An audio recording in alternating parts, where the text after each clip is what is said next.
Good afternoon, everybody, and thank you for the invitation. My name is Pasi Kaskinen, and I'm heading this joint organization that was formed by 3 universities, so touching a little bit today's subject of how to do things together.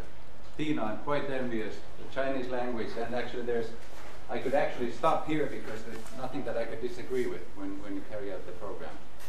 I haven't been executing those university level programs, but I did for 20 years in the further training area, and including China. And there are a couple of pictures that I want to show here. When Seppo mentioned that we should explain ourselves and the history, I'll try to keep it really, really short. This picture was taken in 2005 in Shanghai. And the person in the picture, who recognizes this person, by the way? Anybody? Is Veli Sundbeck, one of the board members of Nokia in Nokia's greatness days at that time still yet. And that very day, I was traveling with Matti Vanhanen, the Prime Minister of Finland of that time, and we opened the Finnish-Chinese Innovation Center in Shanghai. And when we talk about cooperation, even in those days, the same message that we hear here today, that we should think about things together and how the quality should be achieved, and what should be done together and what should be done separately. It was already present in those days. Fortunately, like Matti said, many things are visions in the past, and now they're actually realizing. So I would like to disagree with the fact that, when we like to beat up ourselves about that Finland is lacking this or lacking the understanding of that. I think there's plenty of knowledge and plenty of understanding. It's usually the execution that's lacking and the cooperation. And I think we're very close to that point. And I think what Jutro Chai raised today, the quality assurance, is one of the key issues. And I do represent the business side of the university training, yes. But I think when you think about the customer, the client, whoever it is, it could be a large company in China, for example, it could be the ministry, it could be a university, or it could be the individual. But from that person's or from that organization point of view, the key question is that is the picture clear, is the message clear? Now, I met with the Omani delegation, Her Excellency, the Ministry of Education, and their basic message after that week was that, they would like to do one-stop shopping. Money is not the issue, because we were all worried about the money. And I think this, and almost everybody who has been in this area of business for some years knows that this is the way it is. And of course, China is a different business. Like Tina pointed quite rightly, there's no one China, there's many areas. And Shanghai is very, very challenging, and also Beijing is very, very challenging compared to some of the other areas. But then a Finn asks me, well, why do we want to go to those areas then if the competition is so fierce? Well, we are a high-cost culture, we are a high standard of living culture, and we like to learn, also from the Chinese. And I think it's very important to have the cooperation relationships with any of the nations and any of the good universities. And even if you don't succeed, you have to try. And I think it's one of the key points. And this was actually Veli Sundbeck's message that day. And in 2005, still, the Finnish regional forces were so strong that when the Finnish government opened Finchi in Shanghai, we had almost every other city from Finland opening their own innovation centers, a few kilometers apart within Shanghai. And the Chinese kept asking me, well, why? Why don't you have just one Finnish innovation center? So this was a strong motivation for me to accept the kind request to come and speak up about this issue. So it is an issue still today, but I think we're much closer to solving it than we were in those days. There's Matti Vanhanen. It had been a sweaty day, a long flight and business meetings and then signing up. And some of you might recognize that we then used Finland Education Center, FEC in the background. We then abandoned it, and it was a Tekes-funded project mainly for the Finnish forest industry cluster, which requested us to go support the Finnish industries in China. And so we did open up a consulting and training facility in the very premises of Finchi in Shanghai. And that operated for a couple of years until the financial crisis hit, and then we had to abandon it and come home. So that was my history, so the Chinese history. And then the transnational education possibilities. So this is what my message is, that yes, we're also trying to export education, somebody mentioned that we should also think about importing it, even paying money for it. I think, yes, I completely agree. Now, the owners of our company are the University of Turku, Tampere, and Eastern Finland. So three universities. That's why the topic of my talk is the three-university cooperation effort in transnational education. And transnational because it's not just one way. It's a two-way street, if even more so. And even though there are only 3 universities here represented, there's no reason why we shouldn't cooperate, for example, with ELU cluster or anybody else in Finland. Like we've heard today, I think it's very important to be able to find the proper players for the proper project, for that particular project.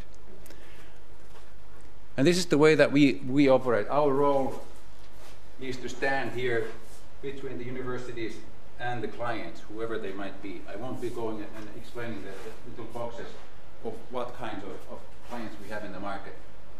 But there are very important issues, and they're particularly important in China because it is a competitive market.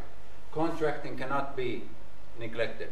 You have to have decent contracts. What is expected, and what is the seller actually selling, and what is the buyer actually thinking that he or she is buying. And our job is to coordinate the resources from those 3 universities. So that is between there. But of course there are many other routes also. There's scientific and research cooperation, which is not our domain. Of course, for example, Seppo is doing scientific research and he has plenty of friends and colleagues around the world. And we need to talk and we need to have that information in our system so that when we communicate to the same client, whether that's science or it is purchasing some educational services, we need to have the information in that system so that we don't keep bothering the Chinese counterpart with the same issues coming from the different organizations and different people, even within the same organization. For example, Harri Melin, who is a member of our board, even from this university, we know that there are many contacts to the same client, and we just don't know about it. And it's strange because we find out when the client tells us that actually we had somebody come from your university just last week asking about the same thing that you just are asking me today. So there is a need to be cooperating, not just within these 3 owner universities, but in the larger perspective. If you look at this thing from the Chinese perspective, Finland is still a very small country, and they would like to hear one story if possible. Now, what is our mission? All of the services have to be based on scientific evidence. So that's the starting point. The values, I think this is something that I already touched briefly, that the Finns should not be ashamed or be too shy about this. Yes, we do have our faults. Yes, there are faults in the Finnish education system, even the society, but overall the Finnish society is exceptionally well working when you look at the world scale. You look at corruption. Harri Melin, Vice Rector, pointed that out quite well in the morning. And I think we need to tie our services into that success story, not just the PISA results or any other one number or one result. And I think that's where the future success lies, because it's very, very difficult to build a functioning society. My wife is American. I've lived there for many years, and she loves Finland. And she does not want to move back to the USA, which we all look up to when we look at Harvard or Stanford or other esteemed institutions. Yes, they are very good, but they're not capable of fixing the country. Now, there's the Kellogg Academy for Public Administration is excellent in teaching how to administer a country, but still they can't fix their own country. And I'm not blaming America. It's a big country with big problems. And maybe a bit like China in that sense. It's easier in a small nation. But there is a systemic thing about Finland. Like, it's not only education, it's many other things. It's the policies. And that's what, like Tina pointed out, when the top level people come, they're capable, they're competitive, and they're willing, they're so motivated. They want to know so much more than just what our program is. They want to have the free time and everything. They just want to learn. And that's fantastic to see that. That's something that Finland needs to actually learn back, to be curious and ambitious in that way. So, the quality assurance. Now all of these three owner universities have to abide the rules and regulations of Finnish law and order. Now, the thing that I am in favor of is to support what Chai pointed out in the morning. I think the basic idea is great. We need to figure out how we work it out, and we have to, of course, work it out also with the highest authorities of Finland. Me being a representative of one exporting company cannot say that yes, we're just going to do it that way. But actually, I think we today almost agreed at the lunch table that there's going to be a workshop for this. And for Tiina's information, EduCluster is also invited, and all of the key players to think about what can be done about this. We are located in southern Helsinki, or nearly southern Helsinki. But that will be a temporary location. We'll move closer to the railway station. The idea is not to grow a large organization, because the implementing body is actually the university or the universities, and there already are in existence joint programs from these three universities. So in just a few months' time, we have been able to create new programs that are not completely new, but combining the expertise from different institutions. Like Tiina said, you have cooperation with many institutions, and we'd be happy to do it with you too. From the client point of view, I don't think they want to hear, for example, is it Saudi Arabia or whichever country it is, they just want to be basically one-stop shopping. And examples, how do you lead the teachers, for example, the principals? There's already several cases of how do you teach them. And especially important area, there are many, but I'm just touching these few examples.